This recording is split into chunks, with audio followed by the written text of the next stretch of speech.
అందరు మీడియా మిత్రులకి నమస్కారం. నామినేషన్ వేయనికి నేను వచ్చినాను. ఒక ముహూర్తం ఉంటుంది, ఒక మంచి సమయం ఉంటుంది. ఆ సమయం చూసిన తర్వాత నేను పార్టీ ఆఫీస్కి వచ్చినాను. ఫామ్ కూడా తీసుకున్నాను. ఈ ఫామ్లో 10 మెంబర్స్ కౌన్సిలింగ్ మెంబర్ సైన్ కావాలి, సంతకం కావాలి. ఆల్రెడీ చాలామంది మాకు ఆశీర్వాదం ఇచ్చే అట్లాంటి కార్యకర్తలకి మాట్లాడి ఇక్కడ తీసుకొని కూడా వచ్చినాం. స్టేట్ కౌన్సిలింగ్ మెంబర్ ఇక్కడ వచ్చిన తర్వాత వాళ్ళకి ఫోన్ చేసి పోస్టులో ఉంటావా, సస్పెండ్ చేయాలా అని వాళ్ళకి బెదిరించి ఇక్కడ నుంచి పంపించేసినాం. ముగ్గురు మా ఎంబడి వచ్చినారు. ఆ ముగ్గురే సైన్లు పెట్టినారు. ఇంకా దాదాపు 7 మెంబర్స్ సైన్ కావాలి. 10 మెంబర్స్ సంతకం చేసిన తర్వాతనే మనం ఈ ఫామ్కి మనం సబ్మిట్ చేయొచ్చు. కానీ ఆల్రెడీ డిసైడెడ్ ఎవరికి ప్రజెంట్ చేయాలి, ఎట్లా చేయాలి అని ఆల్రెడీ వాళ్ళు డిసైడ్ చేసుకొని పైన కూర్చున్నారు.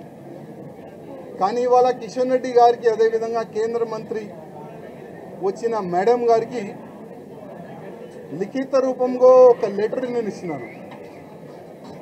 కిషన్ రెడ్డి గారికి ఒక మాట చెప్పి వస్తున్నా.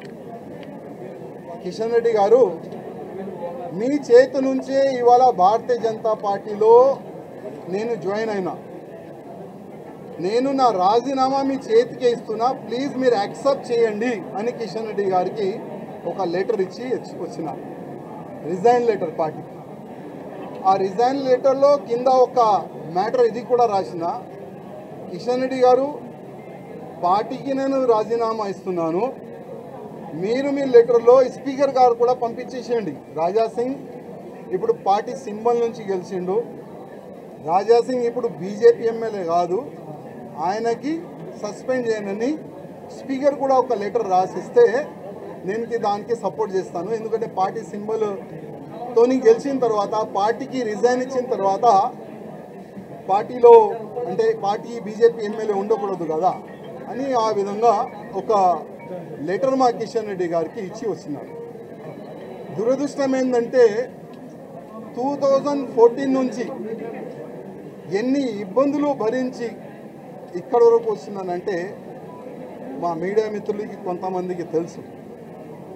ఇవాళ నేను టెర్రరిస్ట్కి టార్గెట్లో ఉన్నా. నేను కాకుండా నా ఫ్యామిలీ మొత్తం ఆ టెర్రరిస్ట్ టార్గెట్లో ఉన్నారు. కానీ ఎంత కష్టపడి ఇవాళ లేకపోతే రేపు బీజేపీ గవర్నమెంట్ తెలంగాణలో వస్తుంది అనుకుంటాం. కానీ దురదృష్టం ఏంటంటే తెలంగాణలో బీజేపీ రావద్దు అనేవాళ్ళు చాలా జమ అయిపోయినారు పెద్దోళ్ళు. ఇప్పుడు వాళ్ళే అనుకోకపోతే మేము ఎంత కష్టపడి మా ఫ్యామిలీని రిక్స్ చేసిన తర్వాత, ఇంత పని చేసిన తర్వాత లాభం మేము ఉండవు కదా. అందుకోసం అయ్యా, మీ పార్టీకి దండం, మీకు దండం అని ఒక లవ్ లెటర్ ఇచ్చి వెళ్తున్నాం. జై శ్రీరామ్.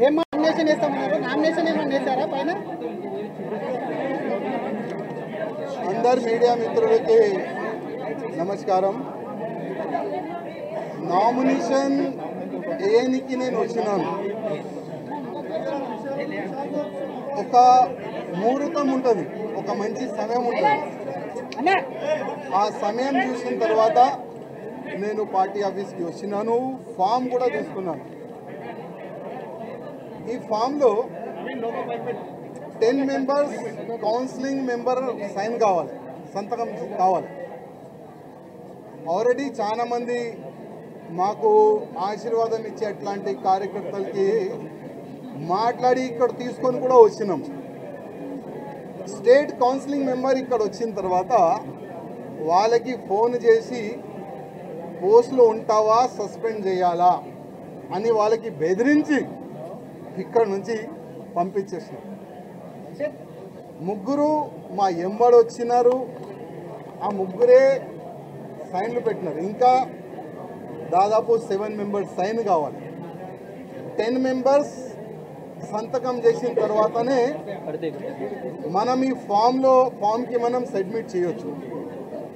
కానీ ఆల్రెడీ డిసైడెడ్ ఎవరికి ప్రజెంట్ చేయాలి, ఎట్లా చేయాలి అని ఆల్రెడీ వాళ్ళు డిసైడ్ చేసుకొని పైన కూర్చున్నారు. కానీ ఇవాళ కిషన్ రెడ్డి గారికి, అదేవిధంగా కేంద్ర మంత్రి వచ్చిన మేడం గారికి లిఖిత రూపంలో ఒక లెటర్ నేను ఇస్తున్నాను. కిషన్ రెడ్డి గారికి ఒక మాట చెప్పి వస్తున్నా. కిషన్ రెడ్డి గారు, మీ చేతి నుంచే ఇవాళ భారతీయ జనతా పార్టీలో నేను జాయిన్ అయినా. నేను నా రాజీనామా మీ చేతికే ఇస్తున్నా, ప్లీజ్ మీరు యాక్సెప్ట్ చేయండి అని కిషన్ రెడ్డి గారికి ఒక లెటర్ ఇచ్చి వచ్చిన, రిజైన్ లెటర్ పార్టీకి. ఆ రిజైన్ లెటర్లో కింద ఒక మ్యాటర్ ఇది కూడా రాసిన, కిషన్ రెడ్డి గారు, పార్టీకి నేను రాజీనామా ఇస్తున్నాను, మీరు మీ లెటర్లో స్పీకర్ గారు కూడా పంపించేసేయండి. రాజాసింగ్ ఇప్పుడు పార్టీ సింబల్ నుంచి గెలిచిండు. రాజాసింగ్ ఇప్పుడు బీజేపీ ఎమ్మెల్యే కాదు, ఆయనకి సస్పెండ్ చేయనని స్పీకర్ కూడా ఒక లెటర్ రాసిస్తే నేను దానికి సపోర్ట్ చేస్తాను. ఎందుకంటే పార్టీ సింబల్తోని గెలిచిన తర్వాత, పార్టీకి రిజైన్ ఇచ్చిన తర్వాత పార్టీలో